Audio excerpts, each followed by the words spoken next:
মেঘপিয়নের চিঠি। নীলকণ্ঠবাবু রিটায়ার করার পর থেকেই এক অদ্ভুত অভ্যাস তৈরি করেছেন।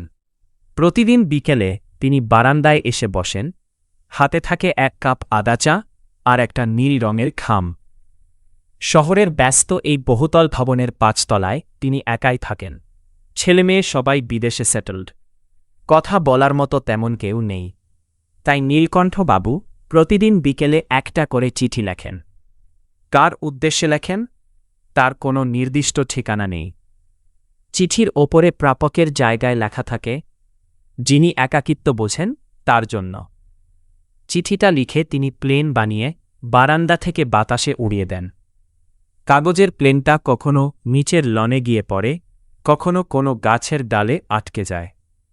নীলকণ্ঠবাবু একগাল হেসে ভাবেন, যাক, আজকেও কোনো মেঘপিয়ন আমার চিঠিটা নিয়ে গেল। এক বৃষ্টির বিকেল সেদিন আকাশটা মেঘলা ছিল। ঝুমঝুম করে বৃষ্টি নামার ঠিক আগে নীলকণ্ঠবাবু তার প্রতিদিনের নিয়ম মেনে একটা কাগজের প্লেন উড়িয়ে দিলেন। কিন্তু বাতাস উল্টো দিকে থাকায় প্লেনটা নিচে না গিয়ে ঠিক তার ৪ তলা ফ্ল্যাটের বারান্দায় গিয়ে ল্যান্ড করল।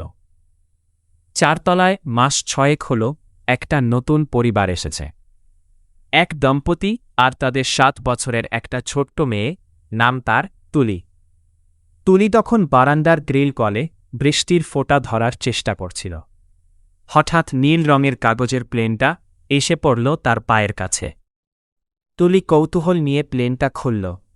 তাতে গোটা গোটা অক্ষরে লেখা, প্রিয় বন্ধু, আজকের আকাশটা বড় মেঘলা, ঠিক আমার মনটার মতো। যখন একলা লাগে তখন জানালার বাইরে তাকিয়ে মেঘেদের দল দেখবে।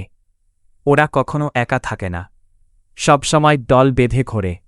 তুমিও একা নও, প্রকৃতি তোমার বন্ধু। ইতি ৫ তলার দাদু।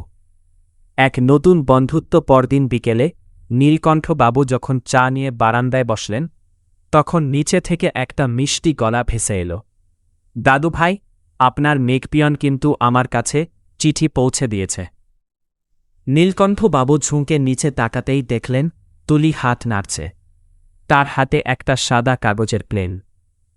তুলি সেটা ওপরের দিকে ছুঁড়ে দেওয়ার চেষ্টা করল, কিন্তু সেটা ৪ তলার কার্নিশেই আটকে গেল। নীলকণ্ঠবাবু হেসে বললেন, দাঁড়াও দাদু ভাই, আমি আসছি। তিনি নিচে নেমে এলেন। তুলি আর তার মা তাকে খুব সাদরে ঘরে ডেকে নিলেন।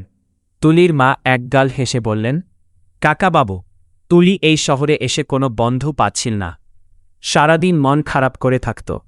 আপনার কালকের চিঠিটা ওর মুখে হাসি ফুটিয়েছে। সেদিনের পর থেকে নীলকণ্ঠবাবুর একাকিত্ব নিমেষেই হাওয়া হয়ে গেল। এখন আর তাকে বাতাসে চিঠি ওড়াতে হয় না। প্রতিদিন বিকেলে তুলি ওপরে চলে আসে। দাদু আর নাতনি মিলে ড্রয়িং খাতায় মেঘ, পাহাড় আর পাখির ছবি আঁকে। নীলকণ্ঠবাবু এখন বোঝেন, একাকিত্ব কাটানোর জন্য মেঘপিয়নের দরকার হয় না, শুধু দরকার হয় একটুখানি বাড়িয়ে দেওয়া হাত আর একটা খোলা মন।